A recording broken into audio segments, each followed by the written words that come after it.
On this episode of Bobscaping, we're going to look at hostas and white-tailed deer.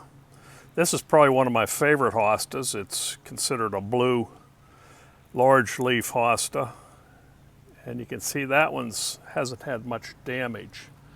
But then as you look at some others, you see this one's had some nibbling on it, and this variegated hosta, you're starting to see some signs of a deer chewing off the leaves on it. But the worst of all are these blue-leafed hostas that have been really chewed down. I mean, look at them, they're down to like stems. And look at this poor guy. I mean, he's down to nothing. So you can see where I just thrown this extra piece of mesh on here that I had around a tree.